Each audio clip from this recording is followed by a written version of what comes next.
Okay. Hi, my name is James. I am the emergency shelter manager at Ion County Care and Share in Cedar City. I work both as a shelter manager and as a case manager. So I have a bit of a dual role as I'm management, but I'm also a direct service provider. I kind of wanted to talk a little bit today about secondary trauma, self-care, and setting boundaries. So I think it's topical right now. All of us are probably overworked and overstressed. So I just kind of wanted to go through some ways of recognizing the stresses that we face at work and some of the effects they can have on us, and ways that we can mitigate some of those effects. So it's going to be basically three topics, sort of all interrelated, that I'm going to go over today. One is just an overview of secondary trauma, what it is, what the effects are. Then we're going to talk a bit about self-care and talk a bit about setting healthy boundaries. This is just a general outline of what we're going to go through today. Okay, so what is secondary trauma?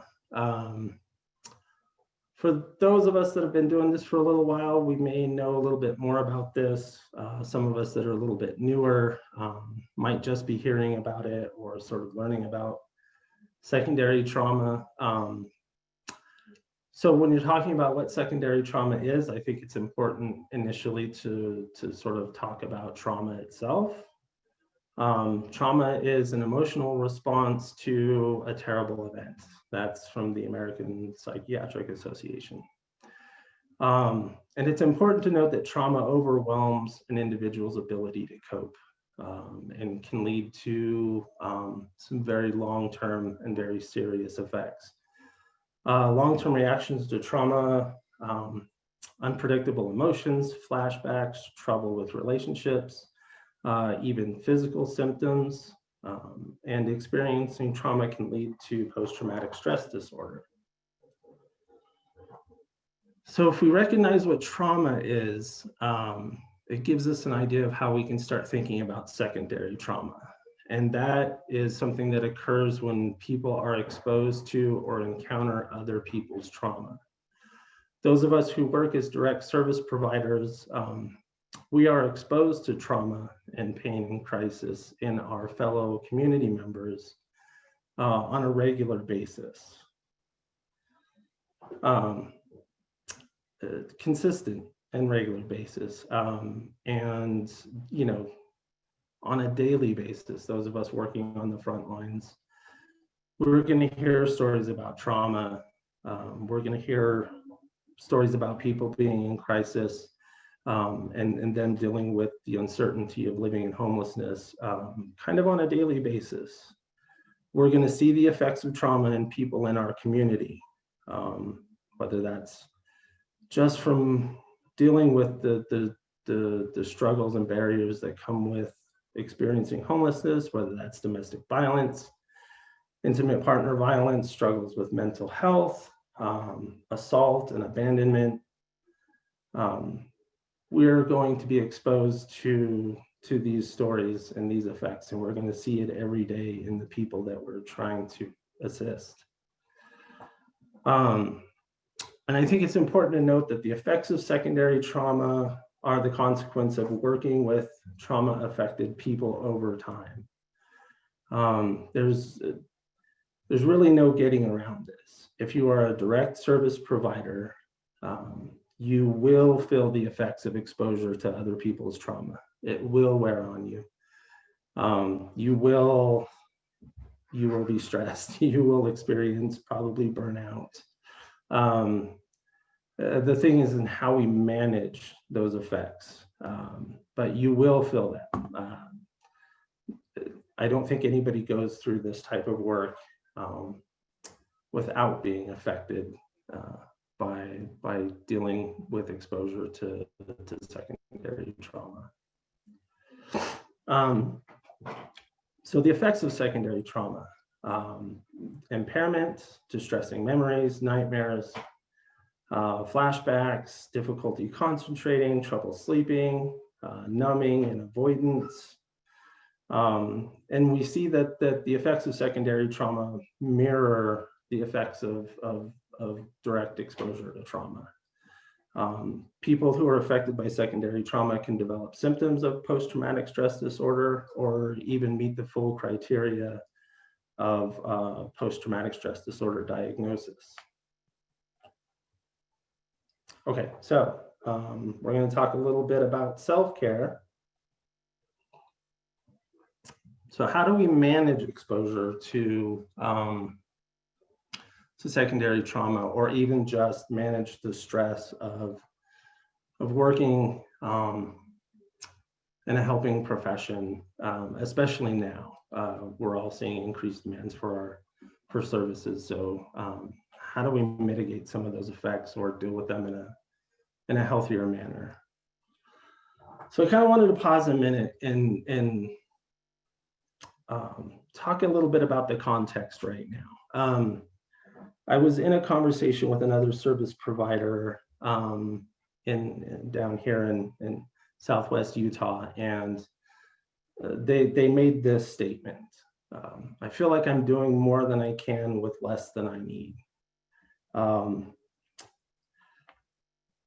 So since March 2020, since the beginning of the COVID-19 pandemic, emergency shelters, domestic violence, and intimate partner violence providers, food banks across the US and across Utah have recorded increasing numbers of people in need of assistance. Here in our area, we've seen an increased need for food, shelter, homelessness prevention, and domestic violence services. So right now, as direct service providers, we're dealing with increased need in our communities while sort of struggling to pivot and adapt to changes in how we're able to deliver services. For a lot of us, it feels like we're doing more than we can with less than we need. So why talk about self-care? I think there's really two issues that are important considerations when we're talking about self-care. One is the personal or individual effects of encountering secondary trauma. The second one is that if we are dealing with secondary trauma in unhealthy ways, or we're just not dealing with it at all, that makes us less effective as advocates. Okay, so I had this list up before, but if we're going to talk about the personal individual effects of secondary trauma, and I have a few of these italicized. Impairment, distressing memories, nightmares, flashbacks, hypervigilance, difficulty concentrating, numbing and avoidance. It's easy to see how any of these will disrupt your personal life and make it difficult on a personal level. Certainly none of these make life easier. Very much the opposite. So, but I want to pull out a couple of these because I think that if we look at a few specific effects of secondary trauma, impairment, difficulty concentrating, numbing, avoidance, among others, I think it's apparent how these can affect our ability to work as effective advocates, as direct service providers. And we have, you know, an ethical responsibility to be the best we can be, to be present when we are working with vulnerable populations. And secondary trauma can lead to a diminished capacity as an effective service provider. The symptoms of secondary traumatic stress, or even just, we hear the term burnout or compassion fatigue, if you're not processing those effects in a healthy way, it will impair your ability to help others.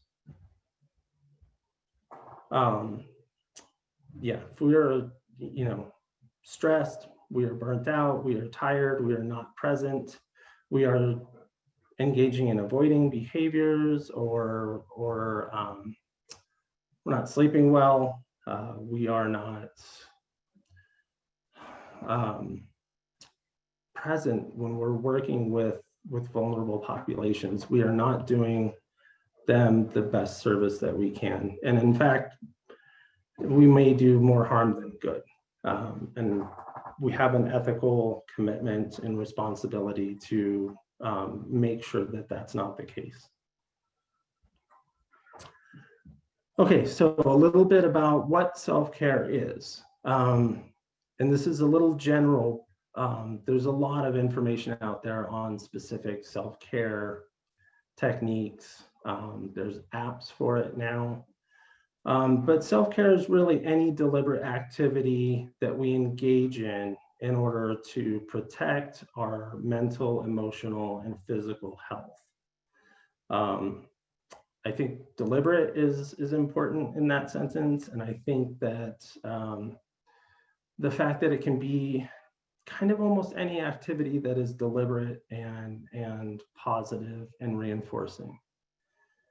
Self-care is not something that we want to force ourselves to do, or doing something we don't enjoy.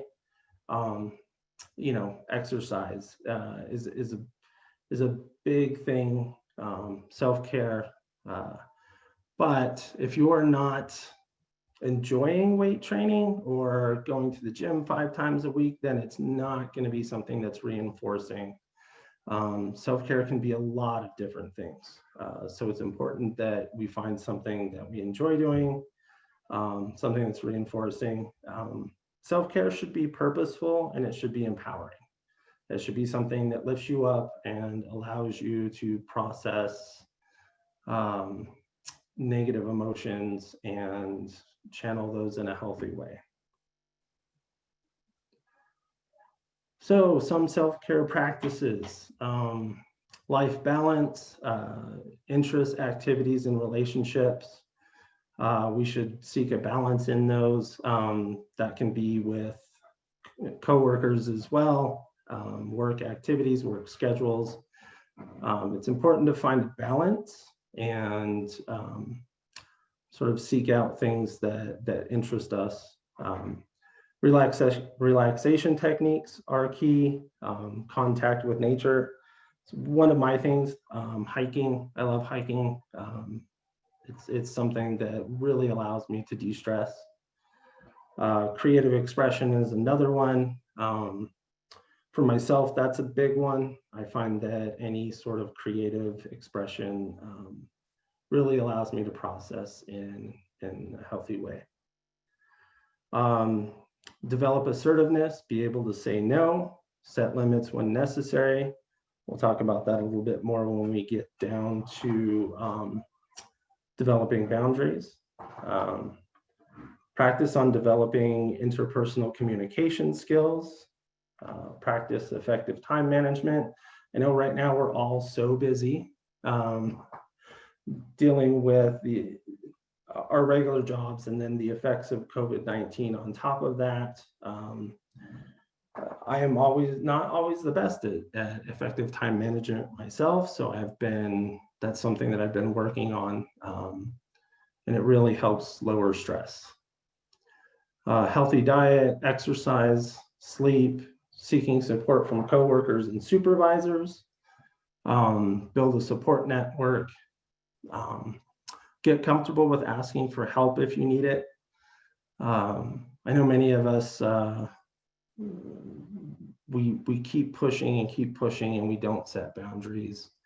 Those of us that work on the front lines, we want to be involved, and we want to do the best we can to help our community members. And you know what, sometimes we need to ask for help. Let other people share the burden a little bit with us. It's important to acknowledge your strengths and successes too. If you're good at something, like celebrate that. Um, you know, it's not always the best thing to live in crisis mode all the time. In fact, I've made a real effort to push myself out of being someone who is really good at responding to crisis to being someone who's consistent, which has been helpful for me. Okay, so the third part of the presentation, we are going to talk a little bit about boundaries, what they are, how to set them, how to maintain them. So when we talk about dealing with secondary trauma, and we talk about self-care, we have to recognize that self-care requires space, it requires time, and it requires boundaries. Excuse me. These things are essential for self-care. There's no self-care if you don't have boundaries, if you don't have space, and you don't have time to practice self-care. So what are boundaries? Boundaries essentially are rules or limits that we create to identify reasonable, safe, and permissible ways for other people to behave around us. Boundaries can also serve as guides in how we will respond when someone steps outside those limits.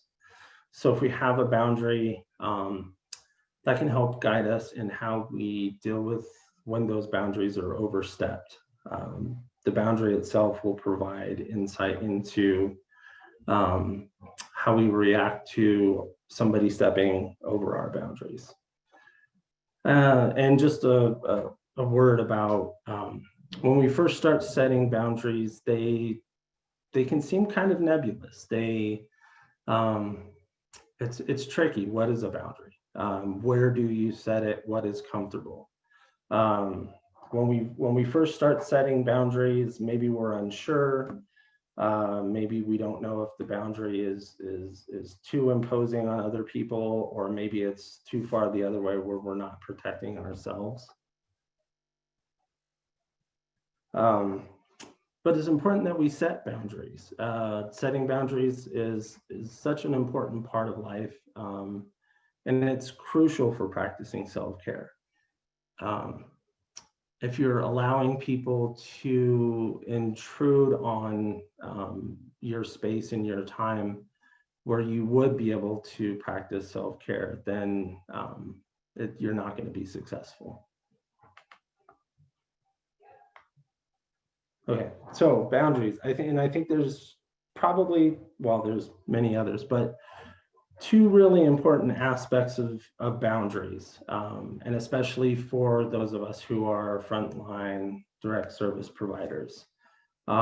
We need to learn how to set boundaries, and very importantly, we need to learn how to respect the boundaries of other people, whether those are coworkers or clients, people from the community. These are sort of two sides of the same coin. So some tips on setting boundaries. First, as much as you can, clearly identify what your boundaries are. And then understand why you need this boundary. I think these are important because when we think about what our boundaries are, if we can clearly identify where we need a boundary and understand why we need this boundary, we're going to be much more able to sort of enforce those boundaries, or to keep those boundaries, or allow those boundaries to be healthy. Be direct about explaining what your boundaries are, clear, direct language, and address instances where your boundaries are tested or crossed. We may set a boundary. It may be that I turn my phone off when I get home from work, or I don't check my email after a certain time. But if you don't turn your phone off and you're constantly getting calls, then you're not you're not enforcing that boundary, and you need to address instances where those boundaries are overstepped in order to maintain them for yourself, but also to let other people know what your boundaries are and to have them respected. And listen to what your body tells you. If you start feeling anxious or uncomfortable about something, if something is interrupting your comfort, your ability to sort of exist and be present in the moment, then maybe that's a key indicator of where some of our boundaries might be being crossed, or where maybe we need to establish new boundaries or renegotiate boundaries. So boundaries are a good thing. Healthy boundaries are a good thing. This is not avoidance behavior. This is not, running away from the problem. Setting healthy boundaries allows us to develop our sense of self and our self-esteem. It helps us develop trust with our team members, protects our physical and emotional space from intrusion, which is very key for those of us who are dealing with trauma-affected populations. Boundaries aid us in being assertive. They allow us to confidently and truthfully say yes or no and be okay when others say no to us. And they can help empower us to make healthy choices and take responsibility. So just some examples. Turning work-related notifications off on your phone during non-work hours. This is one that I admit to I probably have the biggest problem with. I am a shelter manager. I run a 24-hour facility. It's very hard to turn my phone off or expect that people aren't going to call me sometimes at 3 a.m. if there's an emergency or if there's assistance needed. So for those of you who have the option though, definitely turn off when you get home if you can. It's so important to have space and to be able to separate our home life from our work life. It's important. It allows us a place to be ourselves and a place to not have the stresses we find at work sort of intrude on us. It's a safe space for us. Saying no to burdensome tasks or extra shifts. I know many of us who work in homelessness, we want to be involved. We want to do the work. It's important that we take time for ourselves. And for those of us who, like me, also work in management, allow our people to have some space, have some time. If we're working 7 days a week, that is not going to work. It does not give us a chance to get away from the stress that we encounter every day. Other boundaries, maybe explaining to clients why we can or cannot provide a service or perform an action. It's important that as providers, we have an ethical boundary with our clients. We don't have to be mean or deny them or, lord over them or anything like that. But to be fair, to be trauma informed, it's important that we explain why we may or may not be able to assist them in a certain thing. Hopefully your organization has some ethical guidelines mapped out already that will assist you in setting some boundaries. So follow those guidelines. Okay, so boundaries, respecting boundaries. We have to respect other people's boundaries. Again, it's setting boundaries and respecting boundaries are sort of two sides of the same coin. We want to ask people about their boundaries and genuinely listen. be mindful of how our actions affect other people. And if we do overstep somebody's boundaries, we need to know what somebody's boundaries are, and we need to know when our actions affect other people, especially if that action has a negative consequence. So we need to take people's boundaries seriously and learn to accept when other people tell you no. Okay, so lessons from a global pandemic. We hear a lot that we're living in sort of unprecedented times. But I think that we've learned some things in the way that we've had to adjust to serving homeless individuals and families in the middle of a pandemic. And some of those opportunities are, they've really afforded us the ability to think critically about how we're providing services and sort of incorporate some of those lessons in how we're moving forward. So one of the things that we've worked on here is looking at how we might institutionalize self-care. How do we make self-care a part of our organizations? How do we work as trauma-informed? How do we respect our frontline workers that are exposed to the trauma of others on such a regular basis? And again, part one is going to be respecting the boundaries of our staff and our clients.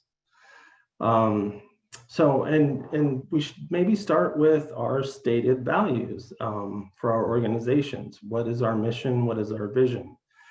If our mission says that we are respecting people's dignity, that we are working towards equity and inclusion, that we are being trauma-informed, then we need to make sure that we're giving that same focus, that same goal of empowerment and help towards our staff. Build self-care into our policies and procedures at work. It's so important that we make sure that our teammates are well taken care of and that they have the support that they need. And I think it's important to get out of crisis mode. This is one that I've definitely struggled with. I tend to be good in a crisis, but being good in a crisis only works for so long. It's not tenable in the long term. It's important to get together with your team, with your management, and identify stressors that your organization is experiencing, and make a plan. What is the first thing that comes up? Talk to your staff and find out where are they experiencing stress? What issues are they dealing with that make their day difficult or that make their ability to set boundaries or focus on self-care? Where are they finding challenges with that? And then we develop a plan. How are we going to build healthy policies that give our staff the ability to really take care of themselves? And so for our organization, one of the things that became very clear when COVID-19 really kicked in, staffing, training, and scheduling. We thought we were doing really good, and in a lot of ways we were, but when there was a sudden increase in demand, both at the food pantry and at the emergency shelter for people seeking services, we realized that we weren't quite where we should be. It was important that we take a look at staffing. Do we need more people? Are we training people properly? Are we overscheduling? It's really important. One of the things that I've found is since we have hired more people, that I actually get more feedback from my staff on how they're managing, how they're coping, how they're doing, and what their concerns are.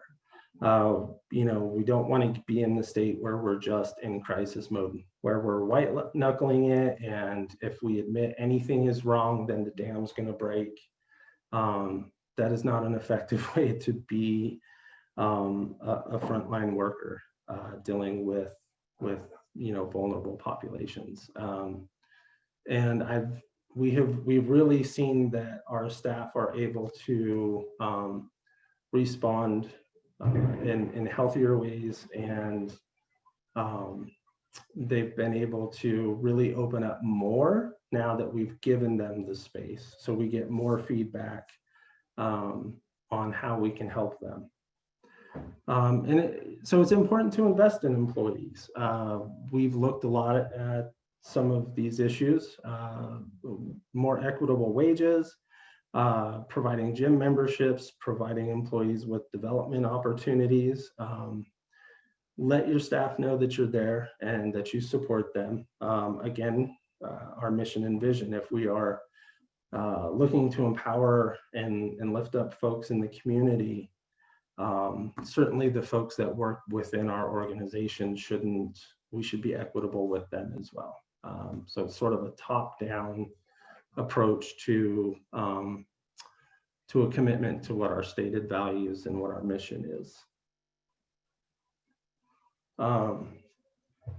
And then just a note for those of us who do set policy and procedures in our organizations. Have we evaluated our policies? Are they protecting and developing our staff's well-being? We need to ask these questions. We need to make sure that our staff have a voice, that frontline responders, frontline providers have a stake in how we develop our policies, because it's really their well-being that we're concerned with when we talk about secondary trauma, when we talk about boundaries, when we talk about self-care.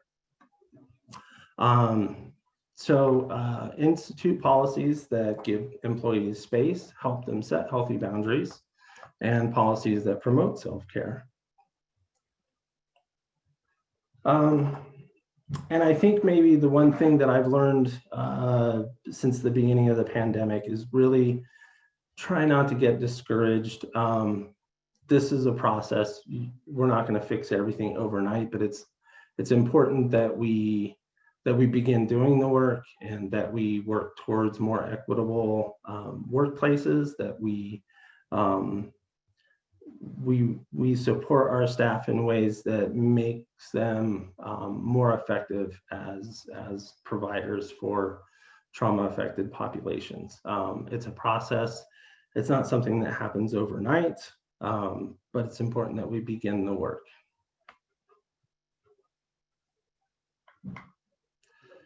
And then just a little bit, so the social context of secondary trauma, and I feel like this is kind of a principle that guides the way that I look at developing policies, supporting employees, and the way that even we interact with the populations that we work with. The social context of secondary trauma. We all have personal histories. We all experience secondary trauma, not as blank slates, but as people who have maybe suffered trauma ourselves. It's important that we recognize the social context in which people, clients, and staff come to do this work. And I think that's just another reason why it's so important that we make sure that we are really engaged with our staff and our clients, and allowing them to have a voice in how we develop trauma-informed care in our organizations, and how we deal with the result or the effects of stress and secondary trauma on our staff. And that is the presentation that I have prepared today. So if anybody has any tips or questions or observations or wisdom to share, I would love to hear from you guys.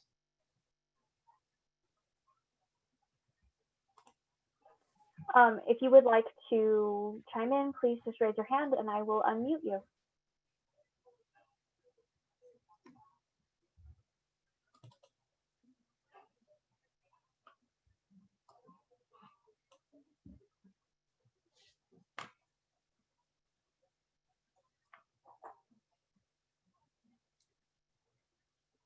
Well, I have a question for you, James. Okay. When I was as a service provider, I found that sometimes just the office space I was in was really important. Have you done anything, or do you have any experience in working in just improving the office space that like people are working in to help like lower that stressor, to lower the chances of like secondary traumas? Office space. We are a pretty small organization in a small shelter. We don't have a lot of space to work with. Maybe one thing that speaks to that, though, is that COVID-19 has made us think kind of outside the box in how we use the space we have, and how we keep people feeling safe and comfortable.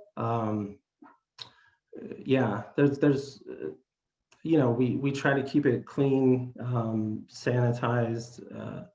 We are very much aware of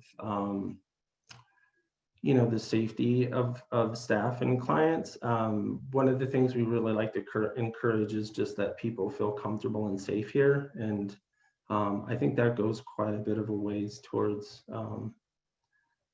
helping, alleviate some of the stress for those of us that are working, even overnight shifts at a 24-hour facility. But yeah, it's a good idea. I really should look more into that. Awesome. We have a question with Robbie Martin first. Okay. Hi, James. Thank you for doing this. I was just addressing Lynn's comment, her question about that. My office, I work with James at Karen Share, but I work off site. So my office setup is a little bit different. Something that I have done to make me more sane when I am working with clients is I have a little table fountain and a diffuser, so I can keep, when I walk into my office, it's a calm environment that helps me. That's one of my self-care things that helps me. As soon as I walk in the office, I think, oh wow, it smells so good in here, and I relax immediately. But it has a similar effect on the clients as well. And so I dedicate, like I found a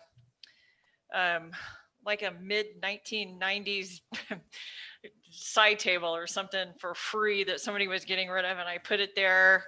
And I put the little fountain on it, and I have a plant that Peggy gave me that by the grace of God is still alive, and some little flower pictures there to create a little, try to bring the nature inside, because I know with James's office too, it's real sterile.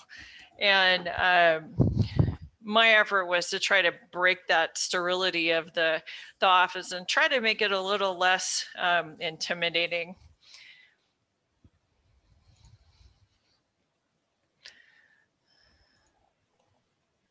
Yeah, that's definitely something I could stand to learn a little bit about, is making my workspace a little more gentle. It's just kind of not my strength, but yes. Okay, next we have Michelle Wirtz, I believe is the best way to say your name. Hi, Michelle.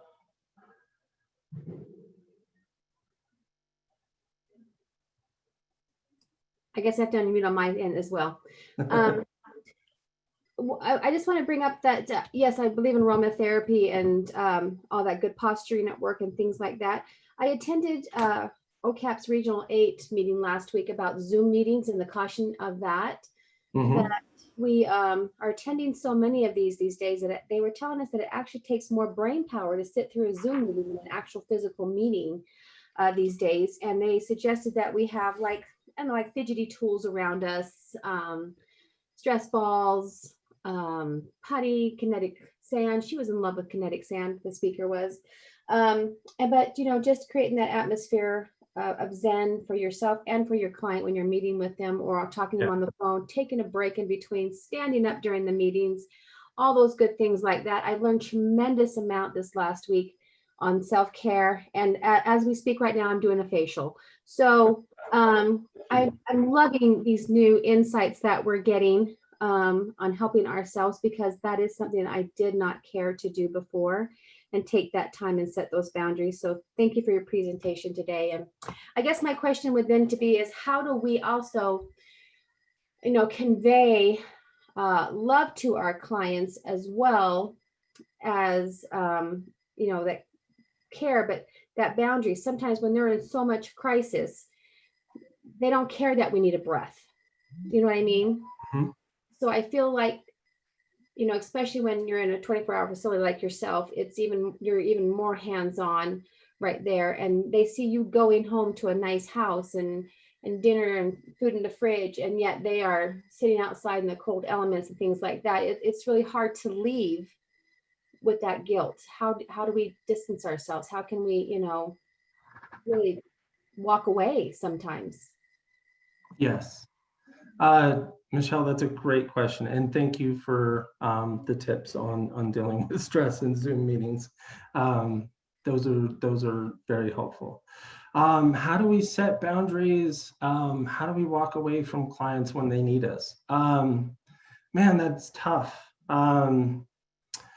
You know, we're in Southwest Utah. Cedar City's, you know, it's a small place. I grew up in Oakland, California, so this is tiny to me. But one of the things you know, if I go out and I'm at Walmart and I run into clients, you know, sometimes they'll run up to me and they'll just launch into whatever they're dealing with. And all of a sudden, right, like all these sort of ethical issues come up. We obviously can't case manage people in the middle of Walmart. And it would be ethically irresponsible for us to sort of talk about their struggles and their challenges, which could be very personal and sort of private, and spaces where they are, or places where they're very vulnerable. So it's important that I think just being honest and upfront, you know, usually I think if we explain to clients that we have a boundary, the boundary doesn't have to be you know, I'm turning a cold shoulder or I'm ignoring somebody, but just say, hey, you know, let's speak later. And let them know, you know, like I'm, you know, we're trying, you know, we can't ethically have a conversation right now. And it's hard too, right? Like, at the end of the day, when I want to, you know, when it's time for me to go home, it's not like what's going on in shelter ever stops. I mean, it's a 24-hour facility. So it's, first of all, I think rely on our staff members, our teammates. I'm lucky that I've got some great shelter monitors that are able to come in and take over, and I know I can trust that clients are safe in their care when I'm not here. That's been a huge help for me. So going back to staffing and training and you know, really sort of empowering and you know, I've found that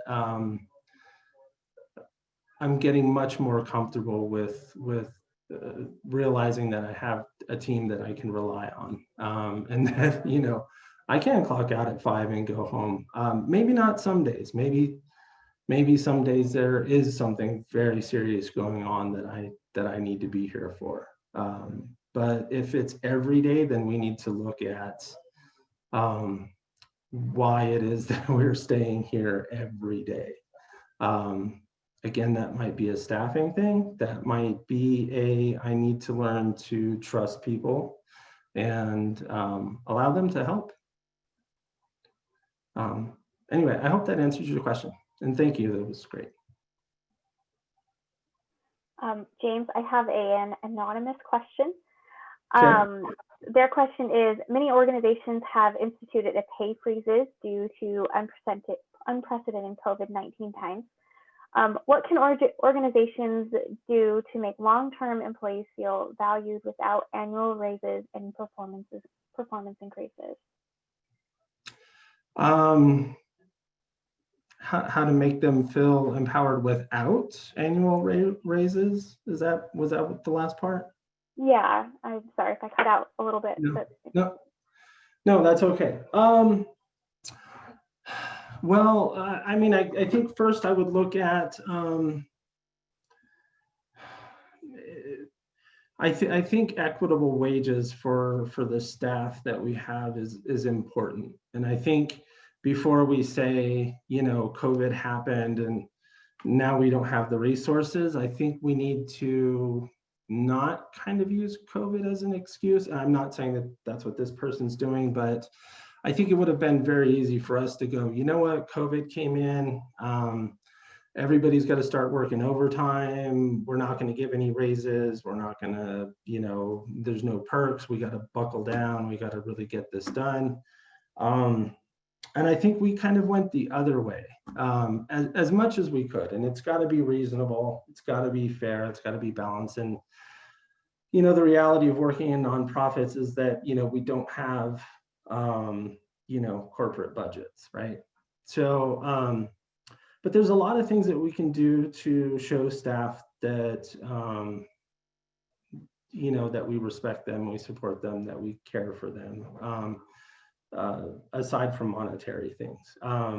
You know, again, one of the things we did was offer gym memberships for staff that wanted those.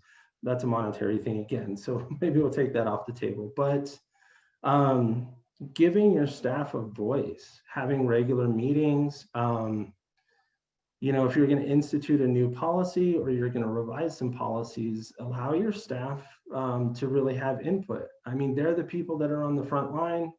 And again, I'm sort of on both sides of this equation. Like, I am a case manager, I am a frontline worker. So I understand that. And I'm also in management, so I'm also helping shape and write policy. But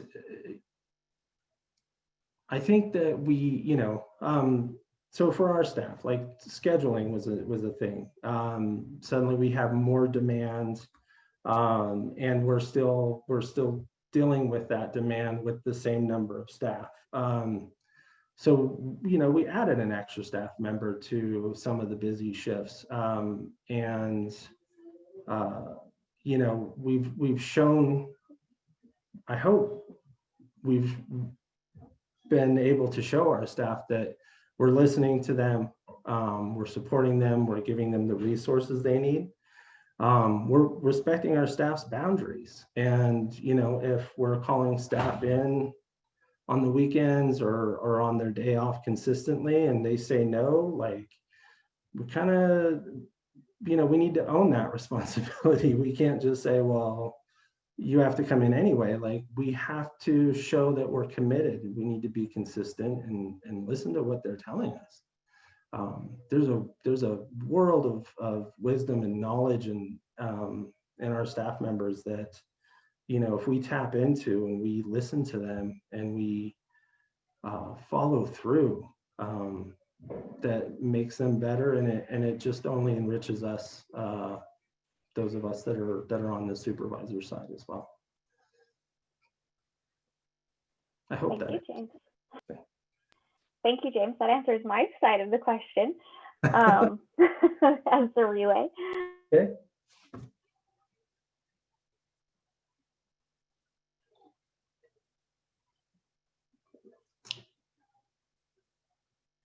We have a question from Kate Wood. I just wanted to add in on what James said. I am actually one of his employees. And they really do, like the whole schedule changing thing, all that stuff. It's really helped like increase our morale.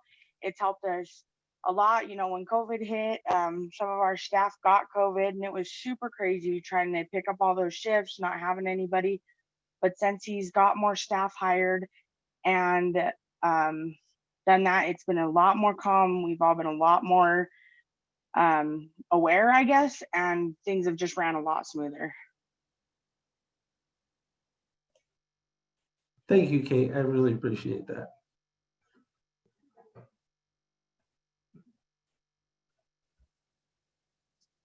So it looks like that is the end of our questions. If anyone has anything else they'd like to say or would like to ask any questions, please raise your hand and do so now.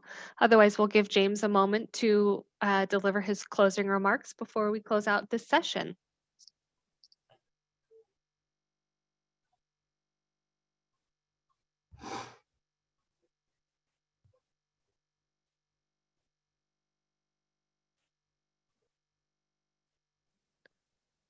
I am seeing none other, James. Okay.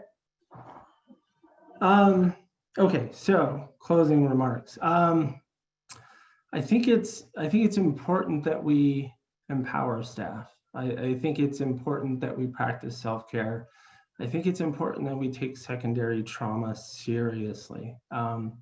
Anybody working with vulnerable populations, man, you can try to keep a stiff upper lip, but it will affect you.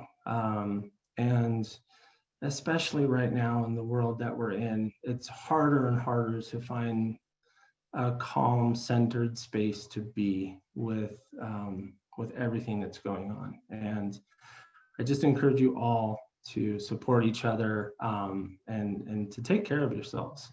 You deserve it. And I think that's it. Thank you, James. We appreciate your time today and taking some time to speak to. Oh, it looks like we have one more comment from Pauline, if that is okay. That is fine. What kind of training do you recommend for people who are on phone duty and have to answer crisis questions on an ongoing basis? My agency doesn't provide direct services, so we have to constantly do referrals, and people who are in terrible crisis, you know, reach out to us, but we haven't got any tools really other than referrals. So how do you suggest, what kind of training do you suggest for people who do nothing but referrals, but have to deal with crisis upon crisis phone calls on an ongoing basis? Is there any recommendations you might have? Well, a couple of things. One is that I know what that's like. You know, our shelter has been full most of the year, and there are times where we have to either refer people or turn people away, and that's never fun.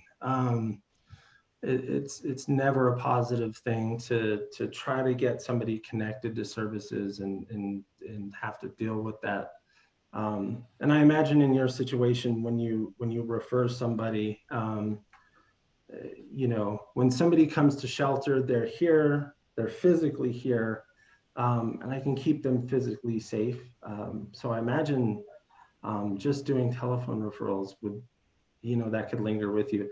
There's a lot of literature about secondary trauma and stress, and one of the groups that they've really identified are 911 operators, which may be somewhat analogous to your situation.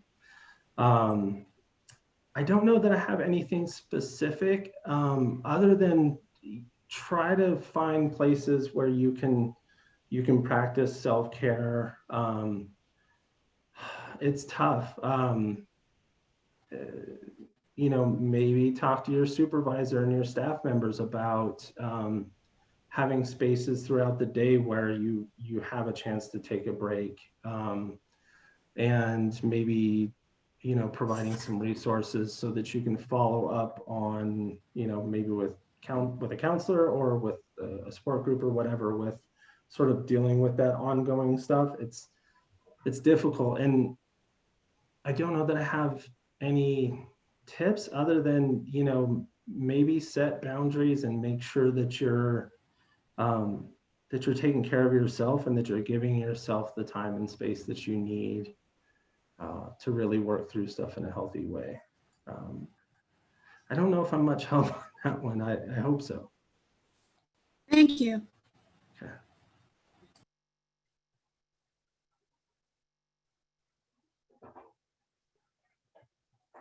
All right, thank you, James. Any last comments or questions from our attendees today? Okay, well, we appreciate everyone's time and we thank you so much, James, for hosting this session for us today. I know that we all have needed this, especially in this pandemic. So we're all grateful for your time today. So thank you. And I will end this session. It should end in about 5 seconds. Thank you. Thank you, everybody.